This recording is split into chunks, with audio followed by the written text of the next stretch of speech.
സമൂഹത്തെ വിഭജിക്കാനും ജനങ്ങളെ വർഗീയമായി ചേരിതിരിവുണ്ടാക്കാനും ശ്രമിക്കുന്നതാണ്. നിങ്ങൾ അദ്ദേഹത്തിൻ്റെ ഓരോ പ്രസംഗം എടുത്താലും അത് കാണാൻ കഴിയും. മാറാട് കലാപം പോലെയുള്ള കലാപങ്ങളെ വീണ്ടും ഓർമ്മിപ്പിച്ച് അവിടെ ഉണ്ടായ മുറിവിൽ വീണ്ടും മുളക് തേൽക്കുന്ന സമീപനമാണ് കേരളത്തിന് മുഖ്യമന്ത്രി ചെയ്തുകൊണ്ടിരിക്കുന്നത്. ഇത് പുരോഗമന കേരളത്തിന് ഗുണകരമാണോ എന്നെല്ലാവരും ആലോചിക്കണം. ഇവിടെ മതേതരത്വത്തിലും മതനിരപേക്ഷതയിലും വിശ്വസിക്കുന്ന ഒരു ജനവിഭാഗമാണ് കേരളത്തിലുള്ളത്.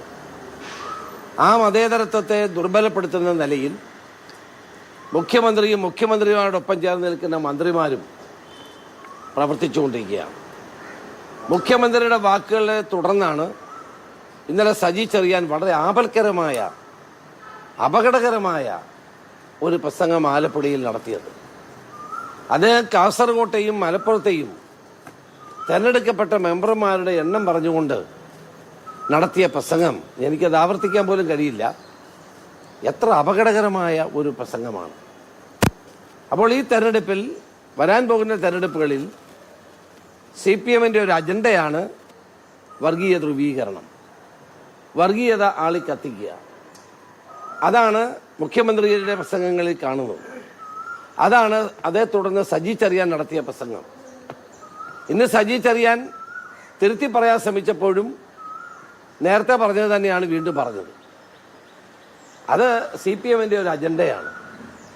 ഈ വരാൻ പോകുന്ന തെരഞ്ഞെടുപ്പിൽ CPM വർഗീയ കാർഡ് കളിക്കാൻ ശ്രമിക്കുകയാണ്.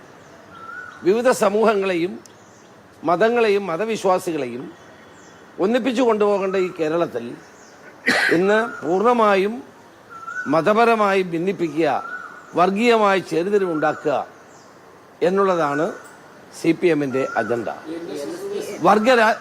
നിങ്ങൾ എനിക്ക് തോക്കിക്കയറി വെടിവെക്കാതെ വർഗരാഷ്ട്രീയം അല്ലെങ്കിൽ വർഗപരമായ രാഷ്ട്രീയം വിട്ടുകൊണ്ട്, പ്രത്യയശാസ്ത്രങ്ങൾ കാറ്റിൽ പറത്തിക്കൊണ്ട് വർഗീയ രാഷ്ട്രീയത്തെ പുൽകുന്ന ഒരു മുഖ്യമന്ത്രിയാണ് ഇപ്പോൾ നമ്മൾ കണ്ടുകൊണ്ടിരിക്കുന്നത്. അതിൻ്റെ പ്രതിഫലനമാണ് കേരളത്തിൽ ഓരോ രംഗത്തും കണ്ടുകൊണ്ടിരിക്കുന്നത്. ഇപ്പോൾ ജമാഅത്തെ ഇസ്ലാമി, UDF വന്നാൽ ജമാഅത്തെ ഇസ്ലാമി ആയിരിക്കും ആഭ്യന്തരമന്ത്രി എന്ന് വരെ പറഞ്ഞ AK ബാലനെ പിന്തുണയ്ക്കാൻ മുഖ്യമന്ത്രി മുന്നോട്ട് വന്നു. പാർട്ടി സെക്രട്ടറി ഒരു തവണ തള്ളി പറഞ്ഞു. പിന്നെ പാർട്ടി സെക്രട്ടറിയുടെ സ്വരം പോലും കേട്ടിട്ടില്ല. പിന്നെ അദ്ദേഹം അതിനെപ്പറ്റി ഒരു അക്ഷരം പറയാൻ പാർട്ടി സെക്രട്ടറി തയ്യാറായില്ല. നമ്മൾ എങ്ങോട്ടാണ് പോകുന്നത്? അപ്പോൾ വർഗീയമായ ചേരിതിരിവുണ്ടാക്കാൻ CPM ബോധപൂർവമായി ശ്രമിക്കുകയാണ്.